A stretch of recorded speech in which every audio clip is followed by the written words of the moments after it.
अस्सलाम वालेकुम वरहमतुल्लाहि वबरकातुहू। मैं हूँ अतीक रहमान ज़िया और आप देख रहे हैं मेरा यूट्यूब चैनल रूहानियात ज़िया। अज़ीज़ान मन दुआ गो हूँ मालिक हय्युल क़य्यूम की बारगाह में कि अल्लाह तबारक व तआला आपकी तमाम इबादत, रमज़ान मुबारक के रोज़े, सदका, ज़कात, खैरात और आपकी तमाम दुआएँ अपनी बारगाह लम यज़िल में कबूल व मंजूर फरमाए और आपको दीन और दुनिया की तमाम नेमतें और रहमतें नसीब फरमाए। मैं बेहद शुक्रगुज़ार हूँ आपका कि पिछली साबका लैलतुल क़द्र के हवाले से जो मैंने वीडियो बनाई, आपने उस वीडियो को बेहद सराहा। आपसे गुजारिश करता हूँ कि अगर आप चाहते हैं कि मैं मज़ीद वीडियो बनाऊँ, आपको बेहतरीन अच्छे आमाल दे सकूँ, वज़ाइफ सिखा सकूँ, तो आप मेरे चैनल को सब्सक्राइब कीजिए, मेरी वीडियो को लाइक कीजिए और शेयर कीजिए। अज़ीज़ान मन, आज हम बात करेंगे वज़ाइफ, आखिर में बयान करूँगा, लेकिन उससे पहले ईद उल फ़ितर की चांद रात के मुतालिक थोड़ी सी मुख्तसर आपसे गुफ्तगू करूँगा। हैरत और अफसोस की बात तो यह है कि चांद रात वाले दिन हम इस तरह आज़ाद होना शुरू हो जाते हैं हकूक़ुल्लाह से, अपनी इबादत से, अपने ज़िक्र व अज़कार से, कि जिस तरह रमज़ानुल मुबारक के महीने में शैतान कैद होता है और अब जाके वो आज़ाद हो जाता है, इस तरह हम भी आज़ाद होना शुरू हो जाते हैं। हकीकत तो यह है कि इस रात को लैलतुल जायज़ा करार दिया गया। इसकी मिसाल ऐसे है कि एक इंसान मेहनत करता है, मज़दूरी करता है, अपनी मेहनत पूरी करने के बाद, मज़दूरी पूरी करने के बाद उसे ये खुशी महसूस होती है कि अब मुझे सिला मिलने वाला है। वो इस खुशी से सरशार हो जाता है कि अब मेरी मेहनत का सिला मुझे हासिल हो जाएगा। लिहाजा हर वो मुसलमान जो रमज़ानुल मुबारक के रोज़े रखता है, बेशक हमारी ये इबादत, हमारा रोज़ा रखना और हमारी नफ़ल व अज़कार अल्लाह की रहमत से ही है, और बेशक इसमें बहुत सारी खामियां हैं, लेकिन अल्लाह की बारगाह ऐसी है, ऐसी रहमत वाली बारगाह है कि वो अपनी बारगाह में इन चीज़ों को कबूल व मंजूर फरमा लेता है। ये वो रात है कि इसमें मुनादी फरिश्ता निदा लगाता है कि है कोई रब की बारगाह में मांगने वाला, अपनी इस महजबीन नयाज को झुकाकर अल्लाह तबारक व तआला के आगे सरबसजूद होकर अपने गुनाहों की माफ़ी मांगने वाला।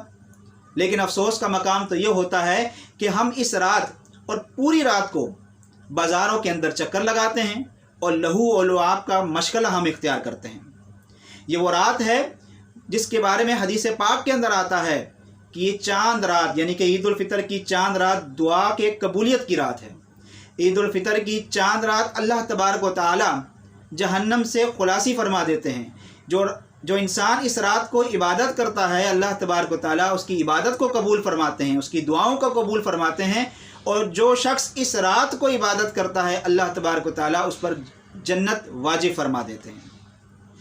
मेरे अजीज़ों, मेरे दोस्तों, कोशिश करें, चाहे मुख्तसर ही इबादत क्यों ना हो, इस रात को इस अंदाज से ज़ाया ना करें। अल्लाह तबारक व तआला आपको अपनी रहमत का सिला लेने के लिए बुला रहे हैं। आप अल्लाह की तरफ आ जाएं और अल्लाह तबारक व तआला की रहमतों को अपने दामन में समेट लें। रोएं, गिड़गिड़ाएं, अल्लाह तबारक व तआला से माफ़ी मांगें, क्योंकि वो माफ़ी को पसंद फरमाता है। दो कतरे ऐसे हैं जो अल्लाह तबारक व तआला को बहुत पसंद हैं। एक वो कतरा जो अल्लाह तबारक व तआला पसंद फरमाते हैं, वो मुजाहिद का वो कतरा है जो इस्लाम की बका व सलामती के लिए, उसके खून का कतरा अल्लाह की रज़ा के लिए गिरता है। ये कतरा अल्लाह को बहुत ज़्यादा पसंद है। और एक अपना गुनाहगार, स्याहकार, बदकिरदार, गुनाह में डूबा हुआ, ज़मीर की मलामत करदा शख्स जब अल्लाह की बारगाह में सरबसजूद होता है और अपने रब के आगे गिड़गिड़ा कर, रो कर ये इकरार करता है कि ऐ मेरे अल्लाह, मैं मानता हूँ कि मैं गुनाहगार हूँ, स्याहकार हूँ, बदकिरदार हूँ, लेकिन ऐ मेरे मालिक, मैं हूँ तो तेरा ही बंदा, मैं जाऊँ तो कहाँ जाऊँ, तेरे सिवा कोई चारा नहीं, तेरे सिवा कोई मालिक नहीं, तेरे सिवा कोई खालिक नहीं। तो रब की रहमतें छम छम करके बरसना शुरू हो जाती हैं और अल्लाह तबारक व तआला उसके आंसू का जो कतरा है वो बेहद पसंद फरमाते हैं। और अल्लाह तबारक व तआला फरिश्तों से कहते हैं कि गवाह है ना कि इसका आंसू ज़मीन में जज्ब होने से पहले पहले मैंने इसकी मग़फ़िरत फरमा दी। मेरे अजीज़ दोस्तों, इस रात को ज़ाया ना कीजिएगा। इस रात को खूब अल्लाह की इबादत करें और अल्लाह तबारक व तआला से इस अंदाज से दुआ मांगें, इस अंदाज से खड़े हो जाएं कि अल्लाह तबारक व तआला आपको अल्लाह की रहमतें महसूस होना शुरू हो जाएं, अल्लाह की तजल्ली محسوس ہونا شروع ہو جائے، آپ کے اندر یہ احساس جاگنا شروع ہو جائے، یہ سکون آنا شروع ہو جائے کہ اس انداز سے کہ میں اپنے رب کے سامنے ہاتھ باندھے کھڑا ہوں، گڑ گڑا رہا ہوں اور اپنے رب کے سامنے یہ التجا کر رہا ہوں کہ میرے مالک آج کے پرفتن دور میں مجھے اگر ایمان کی سلامتی کے ساتھ بچا سکتے ہیں تو اے میرے مالک آپ کی رحمت ہی بچا سکتی ہے۔ عزیزان من، اس انداز سے دعا مانگیں اللہ تبارک و تعالیٰ سے کہ جب اللہ تعالیٰ سے دعا مانگیں اس انداز سے مانگیں کہ جس طرح کوئی شخص دونوں ہاتھ اٹھا کر کوئی بھاری چیز پکڑ لیتا ہے، اسے عطا ہو جاتی ہے، اسے لے لیتا ہے، تو آپ بھی اس انداز سے دعا مانگیں اور دعا مانگتے وقت گڑ گڑاتے وقت سر بسجود ہو جائیں کہ اللہ تبارک و تعالیٰ نے اپنی تمام رحمتوں کو آپ کے دامن میں بھر دیا ہے۔ عزیزان من، مجھے امید ہے کہ اللہ تبارک و تعالیٰ آپ کی عبادات کو قبول فرمائے اور آپ اس رات کو ضائع نہیں کریں گے۔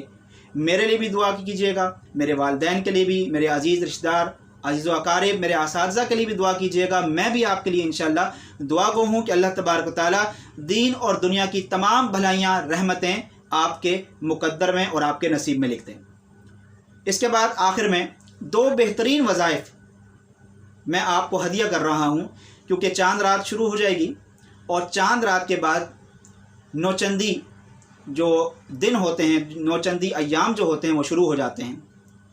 اس وظیفے کا تعلق اگرچہ چاند کے بڑھنے چڑھنے یا نوچندے سے نہیں ہے، لیکن بہتر طریقہ یہ ہے کہ چاند کی شروعات کے دنوں میں اس وظیفے کو شروع کر لیا جائے۔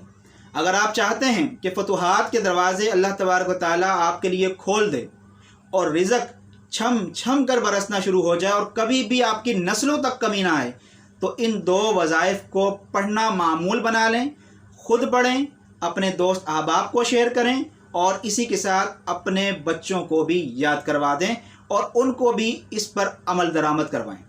پہلا وظیفہ بڑا معروف اور مشہور وظیفہ ہے کہ صبح فجر کی سنتوں اور فرض کے درمیان 41 مرتبہ سورۃ الفاتحہ پڑھیں اور اسی طرح 41 مرتبہ سبحان اللہ و بحمدہ سبحان اللہ العظیم و بحمدہ استغفر اللہ، بعض جگہ 100 مرتبہ بھی آیا ہے۔ آپ اپنی تسلی سے جتنا پڑھ سکیں 100 مرتبہ یا پھر 41 دفعہ آپ پڑھ سکتے ہیں۔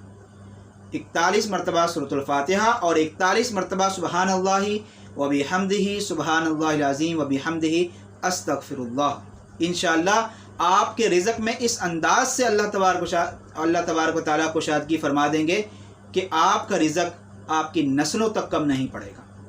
دوسرا بڑا ہی آسان وظیفہ جو میرے استاد محترم مولانا علامہ عالم شیر دامانی صاحب رحمۃ اللہ علیہ کے توسط سے ہم تک پہنچا کہ ان کے شیخ نے انہیں یہ وظیفہ عطا فرمایا تھا، تو آج وہ وظیفہ بھی آپ کے سامنے ہدیہ کر رہا ہوں۔